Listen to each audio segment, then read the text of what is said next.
بسم اللہ الرحمن الرحیم اللہم صلی علی سیدنا محمد وعلی آل سیدنا محمد وبارک وسلم۔ اللہ تعالیٰ نے انسان کے اندر دو قسم کی صلاحیتیں رکھی ہیں۔ اچھائی کرنے کی صلاحیت بھی اس میں موجود ہے اور برائی کرنے کی صلاحیت بھی انسان میں موجود ہے۔ اللہ تعالیٰ فرماتے ہیں فَأَلْهَمَهَا فُجُورَهَا وَتَقْوَاهَا، ہم نے انسان کو سکھا دی ہے، انسان کے اندر اس کی صلاحیت ڈال دی ہے کہ اگر وہ برائی کرنا چاہے تو برائی کر لے، اچھائی کرنا چاہے تو اچھائی کر لے۔ اور یہ اس لیے کہ یہ دنیا آزمائش ہے، امتحان ہے۔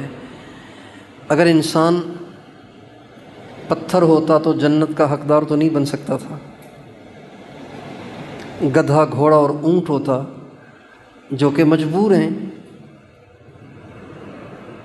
تو پھر تو جنت کا حقدار نہیں بننا تھا اسے۔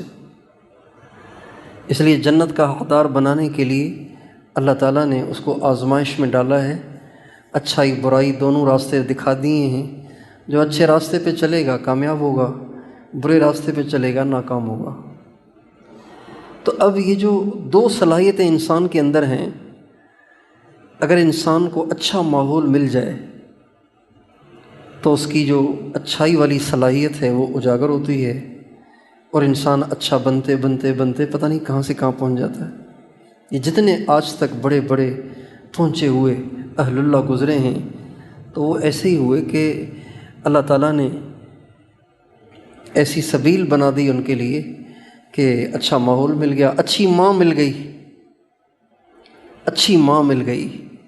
ماں جو ہے نا وہ سب سے پہلی معلمہ ہے، مدرسہ ہے، سب سے پہلی استانی ہے ماں۔ اور ماں کے جو نقش ہیں نا وہ موت تک ساتھ رہتے ہیں۔ اسکولوں کے، مدرسوں کے، یونیورسٹیوں کے، یہ سارے نقش اتنے پائیدار نہیں ہوتے جتنے پائیدار ماں کے اپنے بچوں کے دلوں پہ کیے ہوئے نقش ہوتے ہیں۔ بھولتی نہیں ہیں وہ باتیں جو مائیں سکھاتی ہیں۔ ہماری والدہ محترمہ کی عادت تھی کہ جب کبھی وہ دوائی کھلاتی تھی تو یا شافی یا شافی کہتی تھی۔ تو ایسی عادت پڑ گئی کہ اب اس عمر کو پہنچیں لیکن جب دوائی ہاتھ میں لیتے ہیں اور پانی کا گلاس لیتے ہیں تو بے ساختہ وہ بات ذہن میں آ جاتی ہے اور زبان سے نکل جاتی ہے۔ ہمارے ایک دوست ہیں، کہنے لگے اچھے ماحول میں نہیں رہتے ہم لوگ، صحافی ہیں، کہتے ہیں اچھے ماحول میں نہیں رہتے ہم، لیکن نماز پتہ نہیں کیوں ہم سے چھوٹتی نہیں ہے۔ جب اذان سنتے ہیں تو بے قراری ہو جاتی ہے، جیسے خارش شروع ہو جاتی ہے پاؤں میں، چلو نماز پڑھیں، باقی بات کام ہوتے رہیں گے۔ اور کہتے ہیں اس کی وجہ یہ ہے کہ ابو نے جب ہم چھوٹے سے تھے تبھی سے عادت ڈال دی تھی کہ بیٹا نماز کا ٹائم ہو جائے تو پھر دوسرا کام نہیں کرنا ہے، اس کو عادت پڑ گئی۔ تو یہ جو انسان کے اندر دونوں صلاحیتیں ہیں، اس کو صحیح استعمال کرنے سے انسان صحیح بن جاتا ہے اور صحیح استعمال نہ ہونے سے پھر انسان خراب ہو جاتا ہے۔ یہ جتنے بڑے بڑے کرپٹ، چور، ڈاکو اور جھوٹے اور دھوکے باز اور فراڈیے اور ڈاکو اور زانی اور شرابی اور بدماش، گندے قسم کے لوگ، یہ ماؤں کے پیٹ سے ایسے نہیں آئے تھے، یہ بالکل صاف ستھرے آئے تھے، صاف ستھرے آئے تھے۔ لیکن اچھائی کی صلاحیت استعمال نہ ہوئی، برائی کی صلاحیت استعمال ہوئی، وہ طاقتور ہو گئی اور وہ دب گئی، لہذا برے ہو گئے۔ کہتے ہیں ایک شخص چور تھا، تو بہت بڑا نامی گرامی چور بن گیا، اشتہاری مجرم پکڑا گیا، اب اسے سولی پہ چڑھانے کا حکم ہوا۔ جب وہ سولی پہ چڑھایا جاتا ہے نا تو آخری خواہش پوچھی جاتی ہے، کوئی آخری خواہش ہو تو بتاؤ۔ اس نے کہا امی سے ملنا ہے۔ لوگوں نے کہا دعا لینا چاہتا ہے۔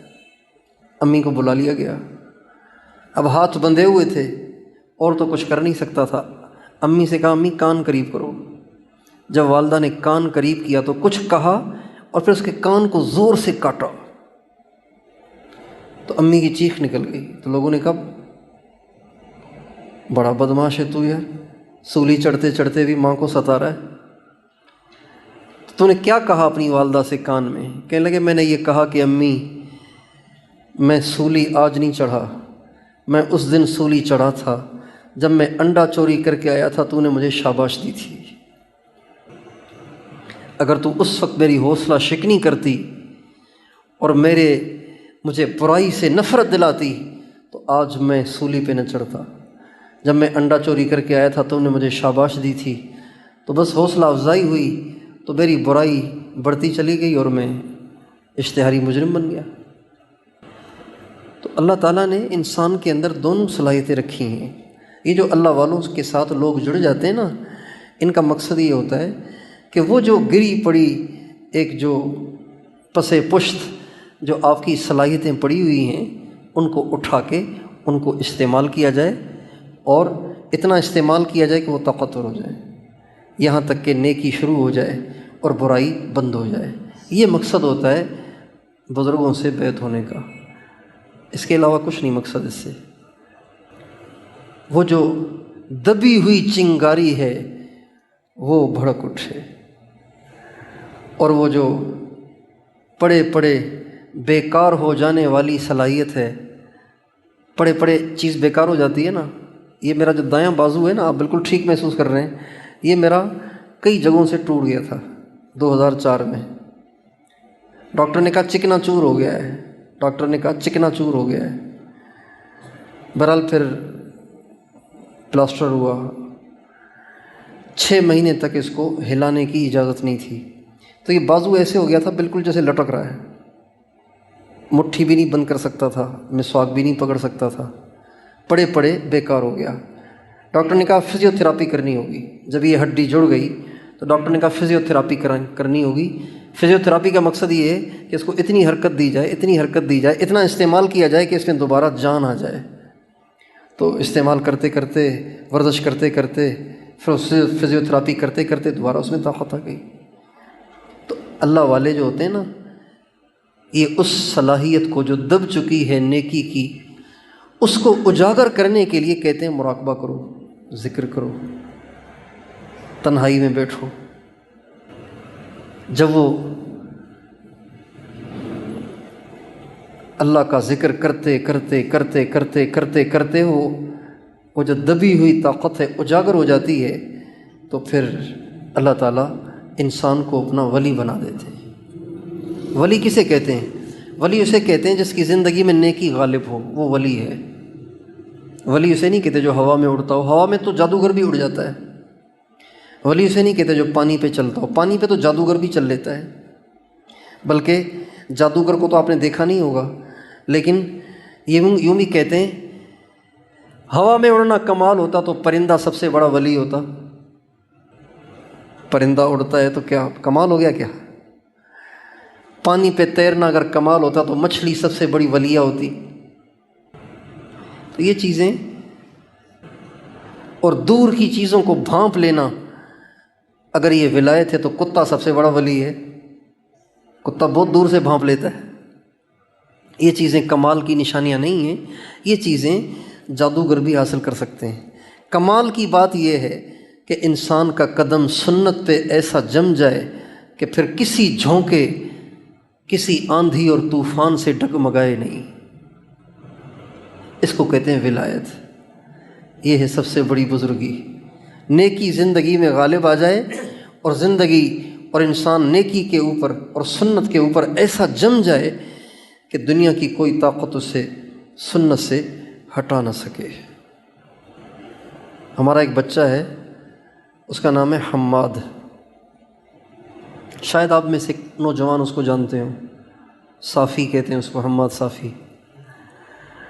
تو اس کی داڑھی نئی نئی نکلنا شروع ہوئی۔ جب نئی نئی داڑھی نکلنا شروع ہوئی تو اس کے جو ٹیچر تھے ان کا بیٹا یہ اچھی نہیں لگ رہی، اس کو صاف کر دو، اور یہ کہہ کے اس کو نائی کے پاس بھی لے کر چلے گئے۔ تو اور ماشاءاللہ اللہ نے اس کو ادب بہت دیا ہے، اتنا با ادب ہے بچہ کچھ نہ پوچھو، اتنا ادب دیا ہے اللہ نے اس کو، بڑا با ادب ہے۔ تو اپنے ٹیچر کی بات کو ٹالتا نہیں ہے، لیکن جب ٹیچر نے زیادہ زور دیا تو کہا سر یہاں سے کاٹ دیں، یہاں سے کاٹ دیں، یہاں سے نہ کاٹیں، یعنی گردن کاٹ دیں، داڑھی نہ کاٹیں، یہ اس طرح پھیرنا ہی ہے تو ادھر پھیر دیں، ادھر نہ پھیریں۔ تو سنت پہ ایسا جم جانا کہ دنیا کی کوئی طاقت ہلا نہ سکے، اس کا نام ولایت ہے، اسی کا نام بزرگی ہے، اور یہی بیعت ہونے کا مقصود ہوتا ہے۔ بعض لوگ اس لیے بیعت ہوتے ہیں کہ دکان میں برکت ہو جائے، اس لیے بیعت ہوتے ہیں کہ ہمارے گھر میں جادو ہے، جنات ہیں، چلو یہ بیعت کر کے پھر ان سے کوئی تعویذ شاویز لے لیں گے۔ یہ کوئی چکر نہیں، یہ کوئی اور لائن ہے۔ اس لائن کا مقصد یہ ہے کہ مجھے اللہ مل جائے۔ کون مل جائے؟ سب بتائیں۔ کوئی تجھ سے کچھ، کوئی کچھ مانگتا ہے، میں تجھ سے تجھی کو خدا مانگتا ہوں۔ میں تجھ سے پراپرٹیاں نہیں مانگ رہا، میں تجھ سے زمینیں اور بنگلے نہیں مانگتا، میں تجھ سے تیرا سوالی ہوں، تو مل جائے مجھے، تو راضی ہو جائے بس۔ یہ مقصد ہے۔ اللہ تعالی ہم سب کو اپنی محبت دے دے، اپنی معرفت دے دے، اور گناہوں سے پاک زندگی عطا فرما دے۔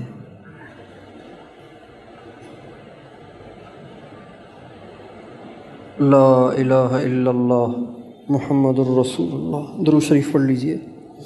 لا الہ الا انت سبحانک انی کنت من الظالمین۔ اللہم صلی علی سیدنا محمد وعلی آل سیدنا محمد وبارک وسلم۔ اے اللہ ہم تیرے عاجز مسکین خطا کار بندے اور بندیاں تیرے در پہ حاضر ہیں۔ اے اللہ بھکاری ہیں، فقیر ہیں، تیرے دروازے پہ جمعے کے دن اے اللہ ہم تجھے آواز دیتے ہیں، اے اللہ تیرے در پہ صدا لگاتے ہیں۔ ہمارے گناہوں کو اپنی رحمت سے معاف فرما، ہماری خطاؤں سے درگزر فرما، ہمارے عیبوں کی پردہ پوشی فرما۔ اللہ ہم گندگیوں سے بھرے پڑے ہیں، اے مالک الملک ستاری کا معاملہ فرما، ستاری کا معاملہ فرما، دنیا اور آخرت کی رسوائی سے بچا۔ اے اللہ دنیا کی بھی رسوائی سے بچا اور آخرت کی رسوائی سے بچا۔ اے اللہ خصوصاً قیامت کے دن ہمیں ہمارے نبی کے سامنے رسوا نہ فرما۔ اللہ ہمارے نبی نے ہمارے لیے بڑی دعائیں مانگی ہیں، اے اللہ ساری رات رو کے دعائیں کی ہیں۔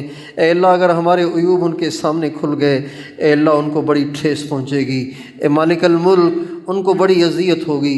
ہمارے عیبوں کی پردہ پوشی فرما، ہمارے نبی کے سامنے بھی ہماری ستاری فرما، اور محشر میں ہماری ستاری فرما، اور دنیا میں بھی ستاری فرما۔ نگاہوں کو پاک فرما، زبانوں کو پاک فرما، کانوں کو پاک فرما، دلوں کو پاک فرما، سینے کو صاف فرما، ہمارے دامن کو بے داغ فرما، ہمارے دامن کو بے داغ فرما۔ اللہ ہمارے دامن کو بے داغ رکھنا، مرتے دم تک اس دامن کو بے داغ رکھنا۔ اے اللہ، اے اللہ ہماری دنیا بھی بنا، ہماری آخرت بھی بنا، ہمارے بال بال سے اپنے ذکر کو جاری فرما، روئیں روئیں کو منور فرما، گناہوں سے پاک زندگی عطا فرما۔ اللہ ہماری مثال اس بچے کی سی ہے جس کے کپڑوں میں پاخانہ نکل گیا ہے۔ اے اللہ، اے اللہ جب اس کے کپڑوں میں پاخانہ نکل جائے، اے اللہ وہ کسی کے پاس نہیں جاتا، اے اللہ وہ کسی کے پاس نہیں جاتا، اس لیے کہ بچے کو بھی یہ سمجھ ہے کہ جس کے پاس جاؤں گا وہ دھکا دے گا، نفرت کرے گا۔ اے اللہ وہ سیدھا ماں کے پاس آتا ہے، اس لیے کہ اس کو یقین ہے کہ میرے پاخانے سے میری ماں کو نفرت نہیں ہے، بلکہ وہ میرا پاخانہ دھلائے گی، پاک کرے گی، صاف کرے گی، اور مجھے گود میں دوبارہ لٹائے گی، دودھ پلائے گی۔ اے اللہ ہم بھی یہی امید لے کے تیرے پاس آئے ہیں۔ اے مالک الملک ہماری ساری گندگیاں اپنی رحمت سے دھو دے، اے اللہ ہمیں پاک کر دے، ہمیں پاکیزگی کی زندگی اے اللہ گزارنے کی توفیق دے دے۔ اے اللہ گناہ کرتے کرتے بال سفید ہو گئے، دل سیاہ ہو گئے، لیکن اے اللہ ہم گناہ کر کے اے اللہ تھکے نہیں، اپنے کرم سے ہمیں ہمیشہ کے لیے گناہوں سے نجات دے دے۔ اے اللہ ہمارے جائز ارمان پورے فرما، ہماری جائز حاجتیں پوری فرما۔ اے اللہ ہماری دنیا بھی بنا، ہماری آخرت بھی بنا۔ اے اللہ اس علاقے کو اپنے نور سے منور فرما، ان تمام مردوں عورتوں کو اپنا کامل ولی بنا دے، زندگی کو گناہوں سے پاک کر دے۔ اے اللہ یہاں کے بچے کو دین کا دائی بنا دے، مردوں کو بھی دائی بنا، عورتوں کو بھی داعیہ بنا۔ اے اللہ تیری راہوں میں اے اللہ ہم سب کو پھرنے کے لیے اپنی رحمت سے قبول فرما۔ اے اللہ زندگی کا ہر لمحہ دین کی خدمت کے لیے اپنی پسند کے مطابق قبول فرما۔ اے اللہ بھٹکنے سے بچا، بگڑنے سے بچا، بچلنے سے بچا، ہماری دستگیری فرما۔ آمین۔ وصلی اللہ علی النبی الکریم وعلی آلہ وصحبہ اجمعین۔